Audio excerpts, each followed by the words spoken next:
मनोज बेहेरांकर शरीर जेतबले तांकर गाँ गजाबर रे पहुंची थिला एवं तांको शेषकृत्य संपन्न होथुवा बेले बिजू जनता दलर विधायक श्री देवाशीष सामंतराय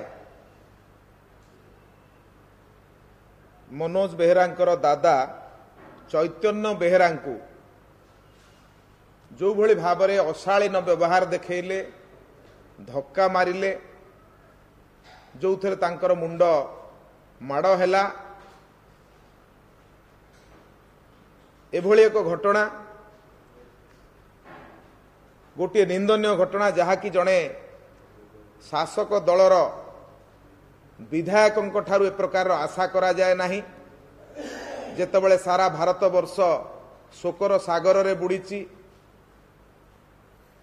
देश मातृकार रक्षा पाई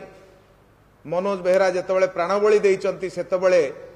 तांको परिवार को समवेदना जणाइबा परिवर्ते बिजू जनता दलर प्रतिनिधि जो व्यवहार प्रदर्शन कले यह अत्यंत निंदनीय घृण्य एभली व्यवहार तांकठू आशा करा जाए नाही।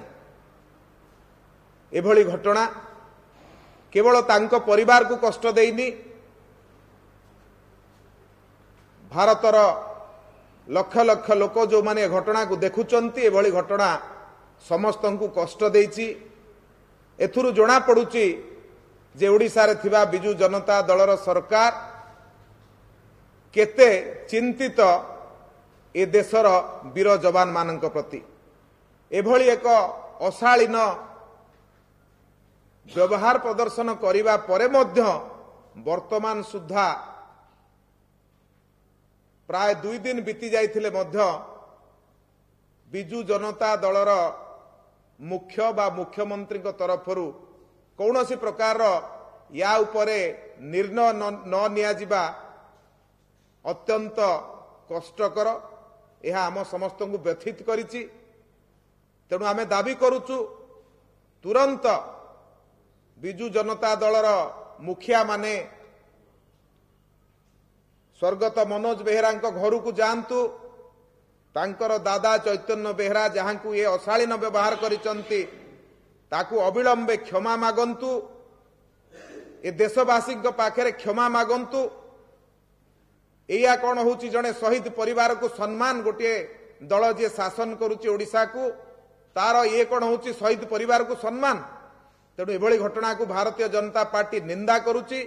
अति शीघ्र बिजू जनता दलर सुप्रीमो सेठी पहुंचंतु एवं से परिवार को क्षमा प्रार्थना करंतु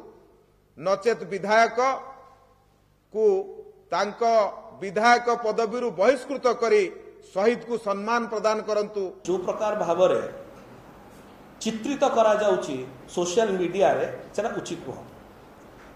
बिजू जनता दलर संपूर्ण सम्मान संपूर्ण रेस्पेक्ट रही मार्टिर्स मानक सहित शहीद को सहित एवं शहीद को परिवार सहित एवं जो वीडियो क्लिप विषय आप कहते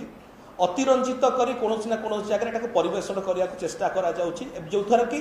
भित्तिभूमि नाही। जदि सतरे कौन भित्तिभूमि था यहाँ स्पष्ट भाव जना पड़ता। द्वितीय विधायक कौन ना कौन जगह बोधे जानी नथिले कि ए प्रकार कौन संपर्क अच्छा से चाहूले कि बसिकी विधि कार्य आरंभ करा जाओ जेते परिवार विषय किसी कहबार ना ये विरोधी दल मैंने कहीं राजनीति करने को चेष्टा कर जड़े शहीद को परिवार को लेकिन यहाँ राजनीति करवा उचित नुह जेते शहीद परिवार ए विषय मुह किसी खोलुना।